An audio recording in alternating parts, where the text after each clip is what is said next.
Russell Westbrook makes his money because fans patronize the NBA product, because television networks respond to the fans' insatiable appetite for that product, and they pay the league an exorbitant amount of money, which enables the league to pay the players. You don't do it so somebody could sit back and say, championships don't matter. I'm a champion in life. Who said you weren't? Russell Westbrook from Long Beach, California. Russell Westbrook's from the streets of LA and Long Beach and beyond. Russell Westbrook is as real, as authentic as they get.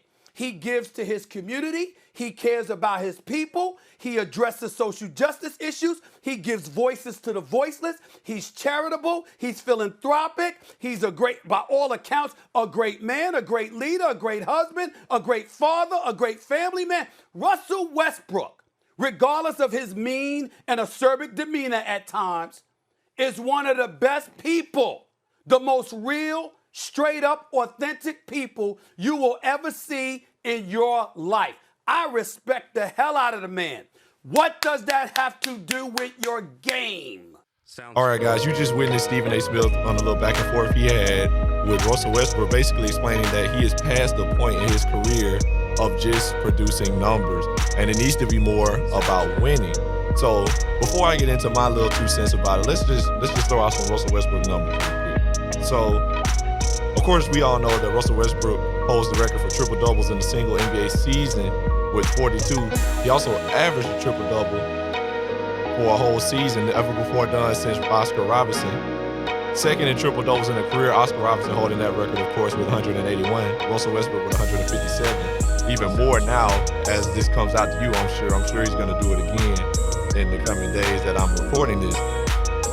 But let me explain a few things to you also who may not, to people who may just be what we call stat sheet fans, guys who just may not be able to watch every game but are going to always look at the stat sheet. So usage rate is a new age kind of statistic that we use now in basketball. So usage rate, for those who may not know, calculates what percentage of team plays a player was involved in while he was on the floor, provided that the play ended in one of the 3 true results: field goal attempts, free throw attempts, or a turnover. On average, a player will have a usage rate of about 20%. The record for highest usage rates in a season is Russell Westbrook for his MVP year at 41.65. Second is James Harden in the Houston small ball season at 40.47. Third is Kobe Bryant in his MVP year at 38.74. Fourth is also Russell Westbrook at 38.37. My point in this is saying that it is not uncommon for an MVP to have high usage rate, but having high usage rate will often put you in a position to have to be the most valuable player on your team if you are a star caliber player like Russell Westbrook is.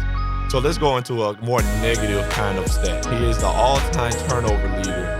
Here's the all-time turnover leaders in a single season. Number 1, James Harden with 464. You kind of understand that. We know James can be kind of a turnover machine for those who may be fans of James or watching regularly. Second all-time in turnovers is none other than Russell Westbrook. Third is also James Harden.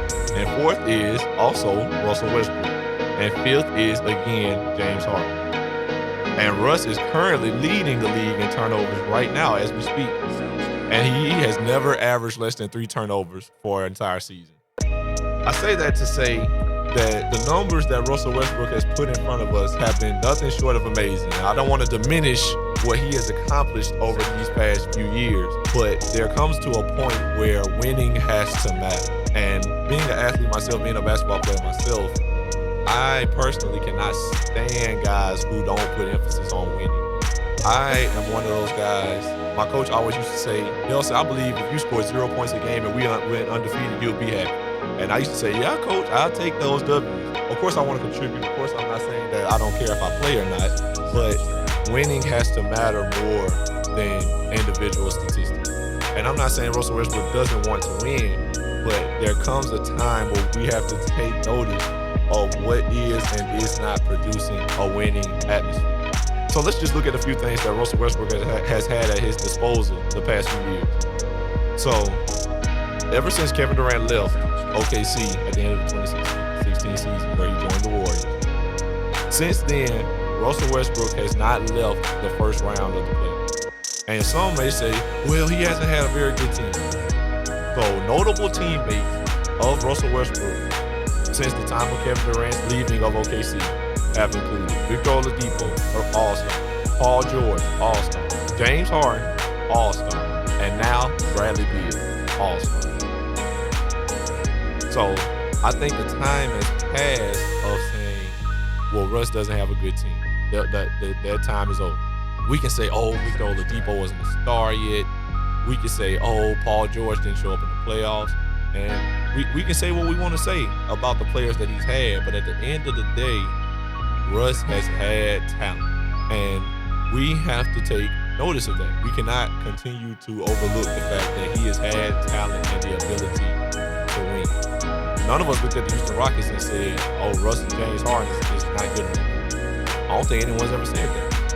And so we all know Russ is a perennial all-star, making generational wealth, as he pointed out in his interview where he replied to Stephen A. Smith. But in his interview, he also stated that championships don't matter. To any athlete that competes, especially in team sports, the time for celebrating numbers one day will be over. And it will be about results. And that is where Russell Westbrook is now. The time for celebrating numbers is over. When he averaged a triple-double, we were all amazed at his talent. Oh, he's doing it by himself. He's doing everything for his team. He's carrying his team to the play. We can't say that anymore. We still can say his numbers are amazing. He's putting up great numbers. He's putting up great stats. But at the end of the day, his teams now have been good enough to win. But they haven't. And it's time for celebrating those numbers are over. As Russ pointed out, his legacy will not be what was left on the court because he has chosen that for himself. His legacy will instead be left off the court for what he has done and will do for the black community, the disenfranchised, and those in need around the world. And for me, man, my legacy, like I mentioned before, is not based on what I do on this court. I'm not going to play basketball my whole life. My legacy is what I do off the floor, how many people I'm able to impact and inspire along my journey, man. And that's how I keep my head down and keep it pushing, because it's very important that you don't let the negativity seep in, because it's been like that my whole career, honestly. Man, I like this one right here. I really like this one. I don't know what y'all think, though. Who are y'all siding with? Y'all with Stephen A. and Nelson that it's time to stop talking about Russell Westbrook's numbers and certain players' numbers? Got to focus on what they're actually doing on the court and are they winning?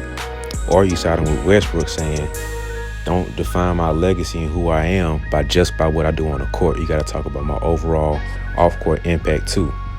That's a nice conversation to have, so I want to know what y'all think about that.